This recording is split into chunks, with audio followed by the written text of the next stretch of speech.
Server आलम शफी आज़म रहमत आलम सल्लल्लाहु ताला अलैहि वालिहि वसल्लम के दरबार अनवर में हदिया इस्लातु वस्सलाम अस्सलातु वस्सलामु अलैका या सय्यदी या रसूल अल्लाह व अला आलिका व सहाबिका या सय्यदी या हबीब अल्लाह।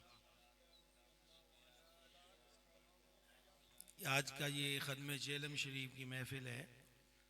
आपकी मस्जिद में 27 साल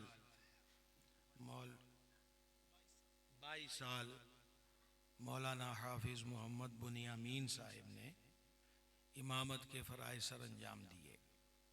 मस्जिद और मिंबर और मुसल्ला इमामत ये दीन इस्लाम में बड़ी अहमियत के हामिल हैं। मस्जिदों को बनाना जो है, हुज़ूर सैयद आलम सल्लल्लाहु ताला अलैहि व आलिहि वसल्लम ने इसकी तरगीब दी।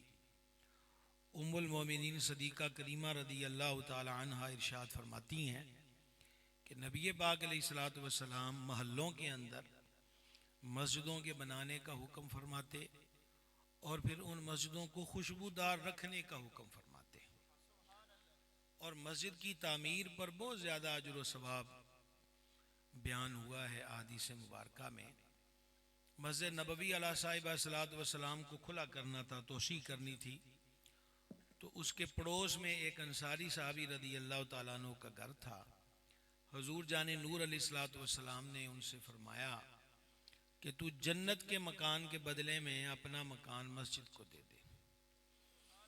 ये छोटी सी बात नहीं है, इसमें हमारे आका अलैहिस्सलाम के इख्तियारात और जो अल्लाह पाक ने हुजूर अलैहिस्सलातु वस्सलाम को तसर्रुफ अता फरमाया है उसका वाज़ेह सबूत है। आप किसी का एक मरले का फैसला नहीं कर सकते अगर आपके पास उसकी रजिस्ट्री या मुख्तार आम ना हो। तो हुजूर मदीना मुनव्वरा में जलवागर होकर जन्नत के मकान का सौदा कर रहे हैं। हम रसूलुल्लाह के, जन्नत रसूलुल्लाह की। तो वो जो साहिब थे उन्होंने अर्ज की, आका मेरे पास रहने की और जगह भी नहीं है और दूसरा यह है कि मेरे पास इतनी गुंजाइश भी नहीं है कि मैं कोई और मकान खरीद कर उसमें रह सकूं। यह भी दीन इस्लाम का हुस्न है कि किसी से जोर जबरदस्ती जगह नहीं ली जाएगी।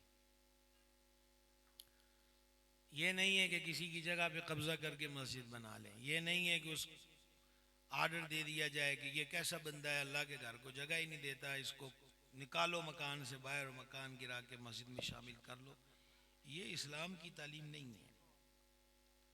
सरकार ने उनका उज़्र कबूल किया, उज़्र भी बिल्कुल उनका जो उन्होंने अर्ज किया वो दुरुस्त था।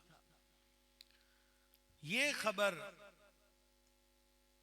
इस्लामी हिस्ट्री का वो अजीम ताजिर कि जिन्होंने ताजरों को बताया है कि अगर रब ने तुम्हें मालो ज़र बख्शा है तो उसका करना क्या चाहिए, और वो हस्ती अमीरुल मोमिनीन जामिउल कुरान कामिल हयाए वल ईमान सैयदना उस्मान इब्न अफ़्फ़ान ज़ुन्नुरैन रदी अल्लाह ताला अन्हु की है।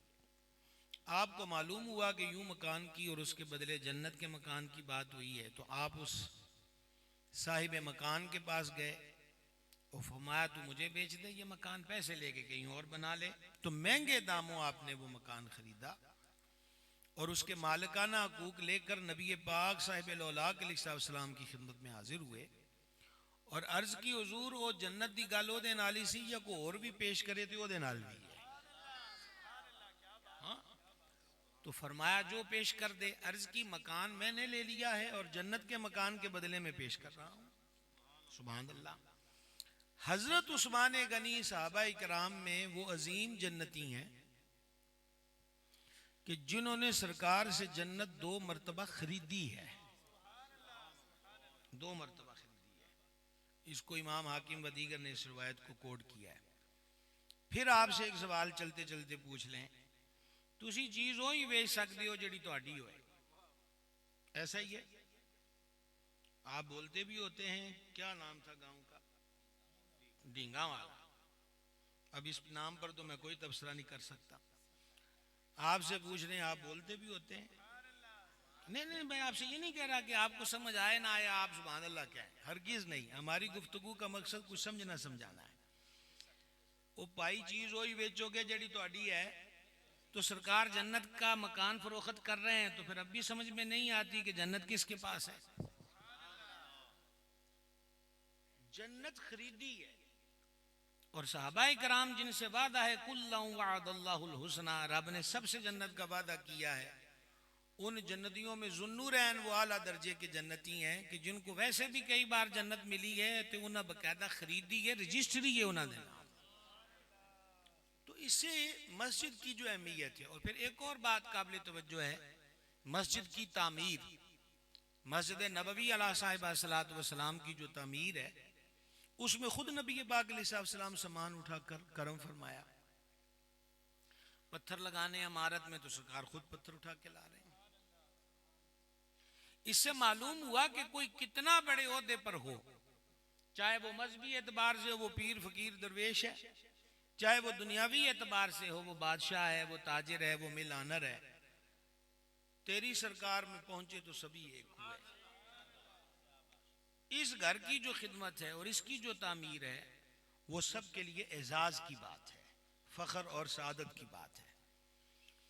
अब हुजूर जाने नूर अलैहिस्सलाम ने फरमाया, भाई जी बैठे जे जरा 2 मिनट बैठे जी, ये बंदे इंज ही हुंदे ने, और चिड़ी भी उड्डे तो उन्होंने वेखण लग जाते ते साढ़े कोल इन्ना टाइम कोई नहीं, तशरीफ रखो जरा, ये बड़ी लंबी चल रही है महफिल है जी, आप होंगे खुला मैदान होगा और हम जा रहे हैं, ध्यान रखे जरा ध्यान नाल।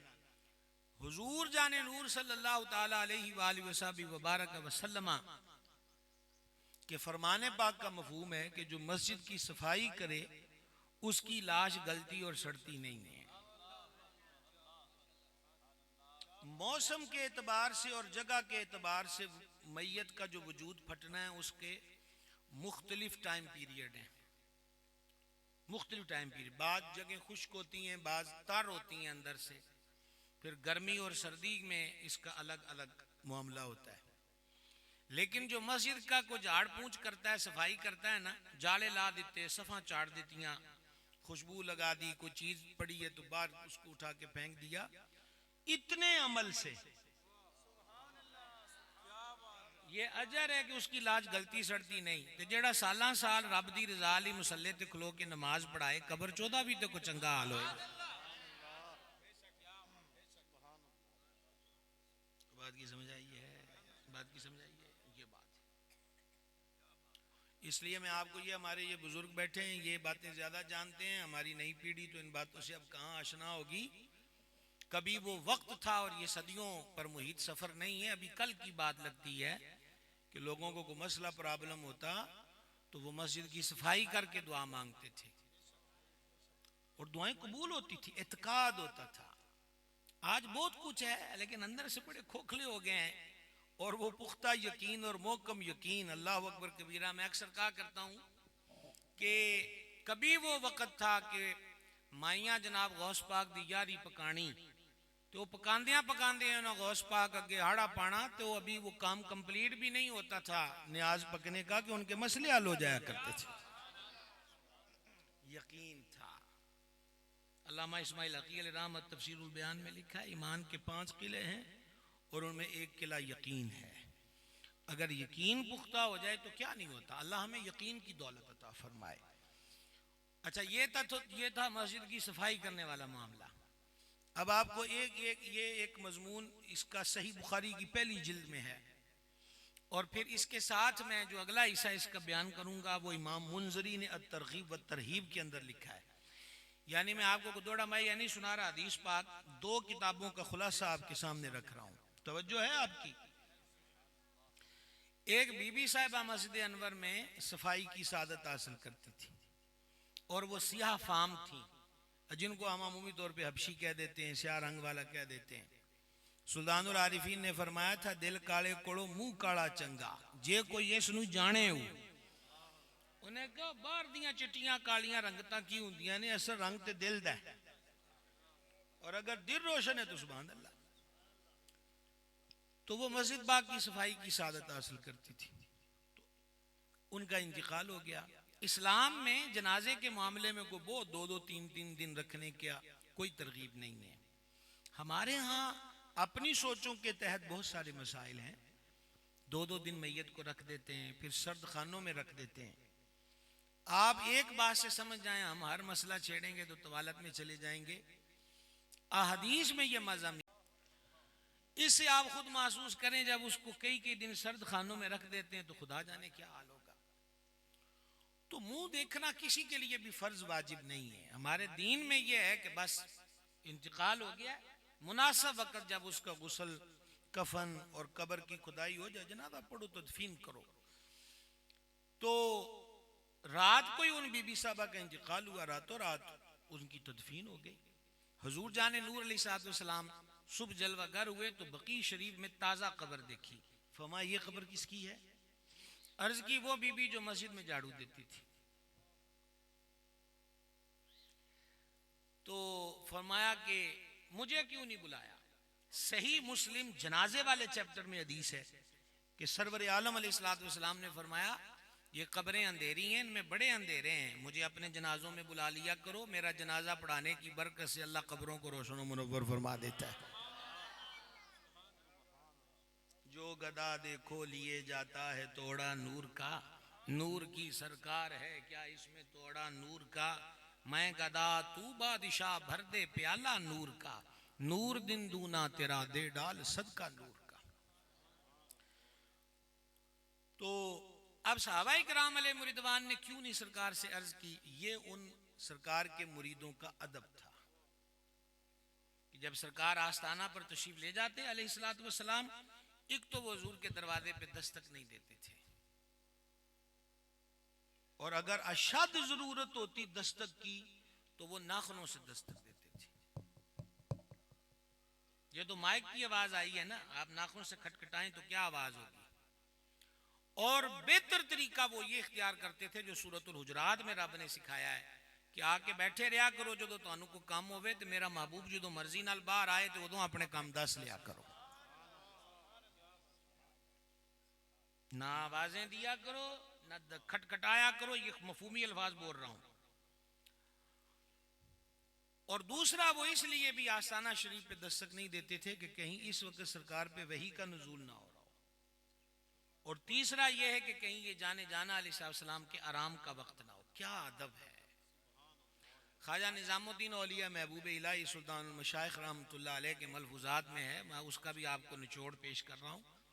उन्हें फरमाओ पाई जिन्हें जेड़ी मंजिल मकाम रुतबा पाया है ना, दो गल्लां नाल पाया है, एक अदब नाल एक खिदमत नाल।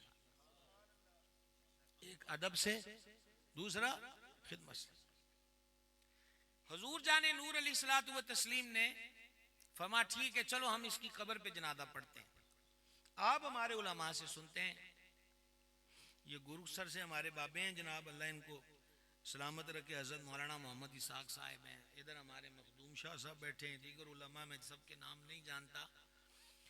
तो आप इन उलमा से आइमा से मसले सुनते हैं ना कि जनाजा इको बारी हुंदा है। बोलना तुसी ढींगा वालियां ने कोई नहीं, वो पता लग गया है मैंने, हमने अपनी ड्यूटी देनी है। और हमारे पास तो वो सर्विस भी नहीं है जी इंज नहीं तो इंज कर लो, असी इंज ही हैं, समझाइए ना। ये माहौल नहीं है हमारे यहाँ मसाइल का, और हम माहौल के मुताबिक चलने के आदी नहीं है। यार दी ड्यूटी देनी चाहिए है, बस समझा गई है। तो ये मसला आप सुनते तो मैंने कहा इसके तहत ये भी साथ साथ अर्ज कर दूं कि जनाजा तो एक बार है, मशरूर एक बार है, और बिलखुसूस फिक़्ह हनफी के अंदर। तो फिर ये दूसरी बार जनाजा कैसे हुआ? तो मसला ये है कि एक सूरत में जनाजा दो बार हो सकता है, अगर पहले जनाजे में मैयत के वली अकरब ने शिरकत ना की हो, उसके वाली वारिस ने जो अकरब है अगर वो पहले जनाजे में शरीक नहीं हुआ तो फिर वो दूसरा जनाजा हो सकता है।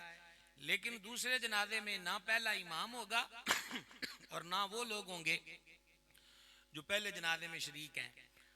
कायनात के हर मोमिन मुसलमान के वली अकरब मुस्तफ़ा जाने रहमत सल्लल्लाहु अलैहि वसल्लम, ये मसला है जनाब। हुजूर वली अकरब हैं। अल्लाह कुरान में फरमाता है, और उसका तफसीरी तर्जुमा पेश कर रहा हूं, ये नबी मेरा हबीब तुम्हारी जानों से ज्यादा करीब और तुम्हारी जानों का मालिक है। अब इसमें वो आप खालिक वाली बात ना लेके आइएगा, खल्लाक वो ही है, पर सौदा हुजूर के जरिए हुआ अलैहिस्सलातु व तस्लीम। तो मसला समझ में आ गया। सरकार हर मोमिन मुसलमान के वली अकरब हैं, जग आए ने जी दो, तो उन्हां च पानी है, तो दो मुंडे लैके आए ने। यह खबर है पिछली, ये भी हमारी ड्यूटी, हम देंगे। बड़ा ही दुख लगता है जो कोई बंदा अखा फेरता है,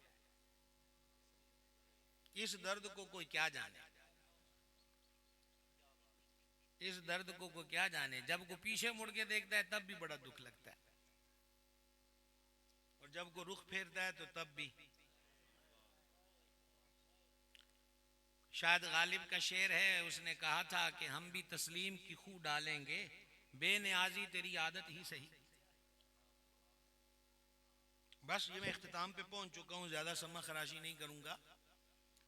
ये हमारे, मैं इन भाई साहब जो हैं मौलाना फखरुद्दीन साहब, ये कई दिनों से इनके मैसेजेस का सिलसिला था, तो मैंने इनको भेज दिए सारे इश्तिहारात जो मसरूफियात है। अभी मैं जामिया जाऊंगा डिजकोड में, इंशाल्लाह सबक पढ़ाऊंगा, और सबक पढ़ा के फिर हड़प्पे जाऊंगा, और फिर हड़प्पे तकरीर करके फिर सियालकोट जाऊंगा। तो मैं भी एक इमाम मस्जिद को खिराज तहसीन पेश करने आया हूँ, वगरना आराम किसको अजीज नहीं होता। तो गुजारिश ये करना चाहता हूँ कि ये मसला आपको अर्ज कर दिया वली अकरम हुज़ूर सल्लल्लाहु ने। जनाजा पढ़ाने के बाद अब आगे शुरू हुई है तरगीब व तरहीब की। ये हदीस की किताब है। वो लोग जो 6 किताबें रख के टेबल पे मशहूरी करते हैं, इस जहां से आगे जहां और भी हैं,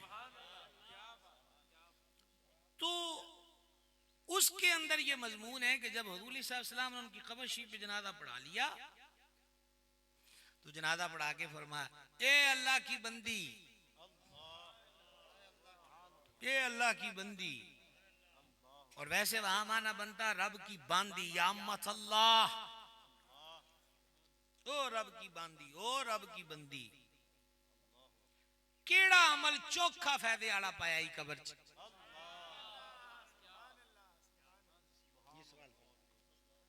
कब्र से आवाज आई,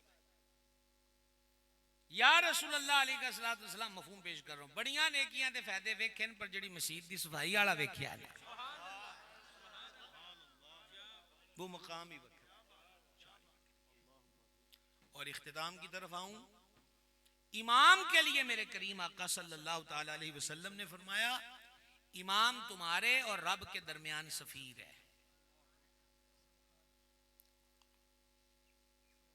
आप देखते हैं ना, कभी हमारे मुल्क का सफीर किसी मुल्क में जाता है, और कभी दूसरे मुमालिक के सुफारा यहां पर आते हैं सफीर हजरात, तो क्या मकसद होता है कि पूरे मुल्क की नुमाइंदगी वो सफीर कर रहा होता है।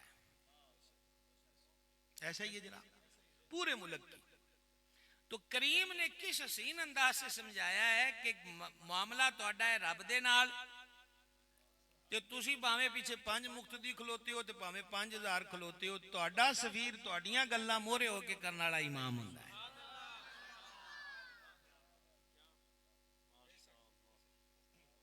समझ आई? यहां पर एक लुत्फ बात सुनिए, हम इमाम के पीछे क़िरात के कायल नहीं हो, इसका मतलब ये नहीं कि हमारी मर्जी है, मर्जी जाने आलम अलैहिस्सलाम की है। तो ये हदीस से है कि इमाम इसलिए होता है कि उसकी इख्तिदा की जाए, लिहाजा जब इमाम क़िरात करे तो तुम चुप रहो। ये हदीस पाक का खुलासा पेश किया। एक मर्तबा इमाम आज़म अबू हनीफा रदी अल्लाह ताला अन्हु के साथ कुछ बंदे इस मामले में बहस करने आए या मुनाजरा करने आए कि इमाम पीछे क़िरात क्यों नहीं करनी। 8-10 बंदे सन, सारे इल्म वाले सन। इमाम आज़म अबू हनीफा ने फरमाया, सारे इकट्ठे ही गल करोगे या तुहाडे चों एक जाना करेगा? उन्होंने कहा नहीं जी, सारे इकट्ठे करन तो फिर गल दी समझ ही नहीं लगती होंदी, गल तो एक जाने नहीं करनी। तो फरमाया यही गल तो मैं दसी है। वाह दरवेशो, आगे समझ के नहीं आई। तो इमाम तुम्हारे और रब के दरमियान सफीर होता है। तो फरमाया कि ये सफीर होता है, तो सफीर के लिए एहतराम का रिश्ता हमेशा होना चाहिए। ये मेरा 35वां साल है कंप्लीट होने वाला तकरीरों को, और बहुत होते हैं ये सफर असफार, लेकिन आगे से मसरूफियत कम नहीं है, लिल्लाह इल्हम ज्यादा से ज्यादा है। वो उसी का करम है कि चल रहे हैं सो चल रहे हैं। एक चीज का बड़ा दुख होता है, मैं आपके साथ शेयर करना चाहता हूं, और मैं ओरिजिनल बातों का आदि हूं, छुपाने लुकाने का आदि कोई नहीं। तुसी भावे राजी हो तो भावे नाराज हो, सीधी सामी गल है। मैंने ये जज किया है कि मेरे जदीद दौर के अंदर इमाम का बेटा दीन का इल्म पढ़ने को तैयार नहीं, और जब इस पर मैंने गौर किया तो रिजल्ट ये निकला है कि वो अपने वालिद को या अपने इलाके के इमाम को देखता है कि उसने वही पुराने से बुसीदा से मकान में 40-40 साल गुजार दिए होते हैं, वही लोगों की तलखियां सहता है। गलतियां इमाम में भी हो सकती हैं और होती हैं, मैं इसकी सफाई, लेकिन मुझे ये समझ नहीं आती कि हम कब इस्लाम की इज्जत, पर्सनैलिटी और मकाम मर्तबे का लिहाज करेंगे। एक यारी शरीफ का खत्म ही दिलाना होवे तो साडी मसीतां दा स्पीकर सारी दिहाड़ी चलता है। जो गौस पाक नाल प्यार है तो हर शय आपे ही रख दो, मसीतां दे स्पीकर क्यों चलाने? ते जे नहीं पुगदी तो उन्हां केड़ा आख्या भी तुसा खत्म ना दबाया तो मैं तुहानू फैज नहीं देना। सुभान अल्लाह आप कहें या ना कहें, अपने को कोई उम्र टिकट नहीं कि तुसी आखोगे तो सवेरे मदीने टुर जाओगे, जो अगर सदना है सद लैणगे। जे सुभान अल्लाह भी लाली दे के अखवाई तो केड़ी अखवाई?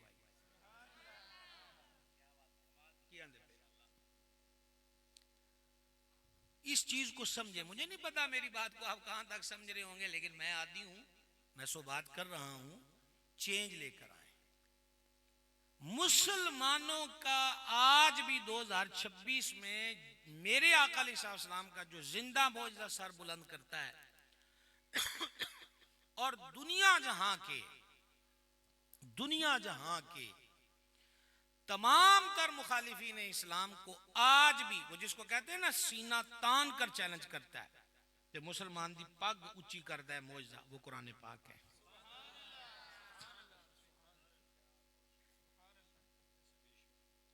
ये मतलब ये है कि अभी तक दस्तार बंदी, अभी मैंने जहां हड़पे में जाना है वो भी दस्तार बंदी का जलसा है, और गालिबन रात वाला जलसा भी दस्तार बंदी का जलसा है। तो मैं मदरसों के अंदर ये बात कहता हूँ। अभी परसों मैं जुमा डिजकोट जो हमारा जामिया गौसिया रज़विया रुशदुल ईमान, वहां पर भी मैं जुमे के कह रहा था, और ये जलसों में अक्सर कहता हूँ कि मेरी ख्वाहिश है कि मैं जीते जी कभी ये मौसम देखूं कि मदरसे आलियां नूं चंदे ना मंगने पैण। काश कभी ये वक्त हम देख लें, ना करें। ये बहुत पाकीज़ा शोबा है, इसको खैराती स्टाइल पे मत लाएं। जे साडे दिल दी पुछदे हो ना मियाँ, ते सियाणे बंदे बाबे बैठे हो, परिया पंचायत नबेड़न वाले गुणी आदमी बैठे हो, जे साडे दिल दी पुछदे हो ना, ते जिथे कुरान पाक दी तलीम हुंदी है उत्थे ज़कात सदका भी नहीं खवाना चाहिए। घर मेरे दिल की पूछो, लेकिन मजबूरियां। तो मैं आपसे ये कहूंगा कि जिनने अगे खलो के तुहाडी सफारतकारी रब अगे करनी है, उसकी रिस्पेक्ट में कभी कमी ना आने दें। लो जी, इमाम साहब ते उधर मेरी गल ही नहीं सुनी। असी नाराज होना हो तो खत्म तो हो जाएगा। ये जैसे बड़ी ईद के मौके पर होता है ना, हर कुर्बानी वाला कहता है कि साढ़े घर खत्म पढ़ना है। वो बेचारे जो मौलवी साहब किसी और दे घर टोर गए ना, तो उन्हें कहा बस ये तो जनाब चौधरियां दे जाते हैं, मैं उदन की नमाज ही छड़ दी है। चंगा कीता है। ये छोटी छोटी बातें हैं।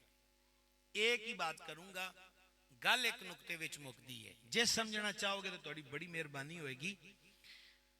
माँ के कदमों के नीचे जन्नत है, बाप के कदमों के नीचे जन्नत है। एक हदीस में सिर्फ माँ का जिक्र फरमाया, एक हदीस में माँ बाप दोनों का जिक्र फरमाया। ये कोई शर्त नहीं है कि माँ राबिया बसरिया जैसी हो और बाप ख्वाजा इब्राहिम बिन अदम जैसा हो। मुसलमान हो, अकीदे के ठीक हो, बदअकीदा ना हो। तो जैसे भी हैं ऐसे माँ बाप, एक बेटे बेटी की जन्नत उसके कदमों के नीचे है। ऐस गल तो गल समझ जाओ कि माँ बाप जैसे उसके लिए जो स्टेटस मुकर्रर हुआ है कि जन्नत उनके कदमों के नीचे है। इमाम भी इंसान होता है, उससे 100 मिस्टेकें हो सकती हैं, लेकिन इमाम इमाम ही रहता है। मैं नौजवानों से कहूंगा, आप लोग हमारा मुस्तकबिल हो। दुनिया देखी है हमने, दुनिया देखी है हमने। पाकिस्तान भर में मुझे नहीं लगता कि कौन सी जगह रह गई हो जहां इस ड्यूटी के लिए गए ना हो। अल्हम्दुलिल्लाह हर शोबा जिंदगी को हमने देखा है। और मैंने बड़ी बड़ी जगह पर नौजवानों के इनकलाबी इकदाम देखे हैं कि अनहोनियों को होनियों करार दे दिया, करके दिखाया है। मैं नौजवानों से कहूंगा, आप मुस्तकबिल हो, चेंज लेकर आओ। इस मस्जिद की ताजीम व तकरीम के मामले में, मुसल्ले की इज्जत के मामले में, मिंबर की कदर के मामले में, और इस मुसल्ले और मिंबर पर जो बैठने वाला है उसके मुकाबले। भाई जी एक कमेंट वाली सुई, बल्कि जो दूजी होवे ना डिजिटल, जहां फिगर्स नजर आते हैं, नंबर, हजे 4-5 मिनट रहंदे भी होना जमात दे विच ते कईयां मुड़ मुड़ के देखना होता है।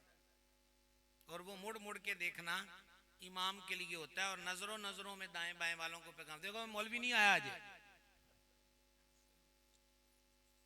लेकिन मौलवी को आपने कभी अथॉरिटी नहीं दी कि तुसी चौथी रकअत क्यों रले हो।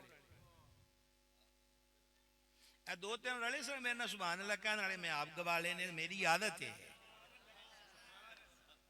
उस बंदे नूं नाल ओदे नाल टुरना ही की है जिन्हें 2 पैरां ते ही वापस पर जाना, ते चंगी गल हो जाओ। अल्हम्दुलिल्लाह ईद कदी सोच के टुरा ही नहीं कि सारे रलना है।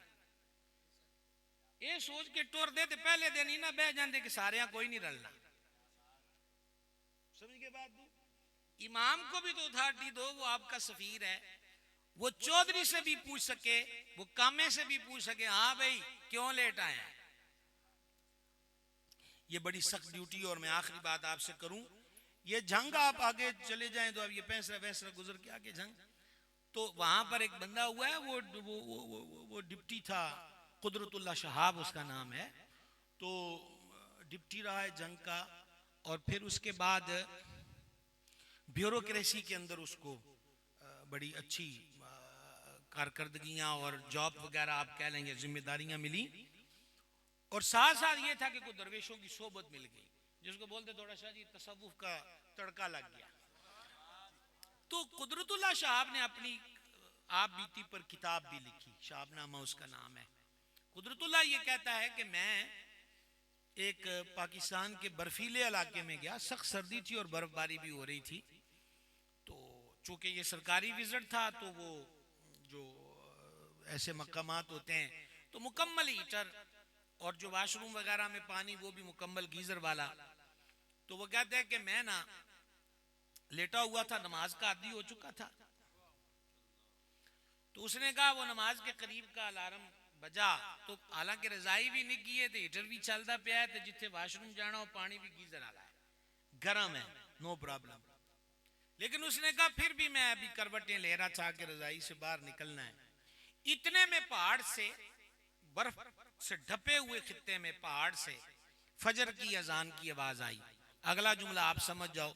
वो कहता है उस दिन मुझे मौलवी की कीमत का पता चला कि जे साडे वर्गे नाजुक मिजाजां दे जिम्मे अजाना लग जांदियां ते कौन बर्फां दे विच अस्सलातु खैरुम मिनन नौम पढ़ता। तो इस बामी रब्त और ताल्लुक को कायम रखे, अल्लाह उनकी बख्शिश करे और आपको ड्यूटी की तौफीक दे। वमा अलैना,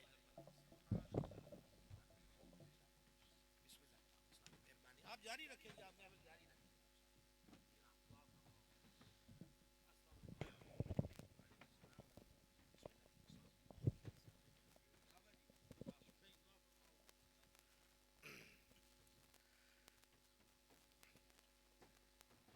सभी दोस्त बाप रास्ता दे दें जी। किबला हुजूर की आगे मसरूफियत है और किबला शाह साहब भी इंशाल्लाह तशरीफ़ लाने वाले हैं। इंशाल्लाह उनका भी बयान हमने समात करना है। सभी दोस्त बाप तशरीफ़ रखें और दुरूद पाक पढ़ें।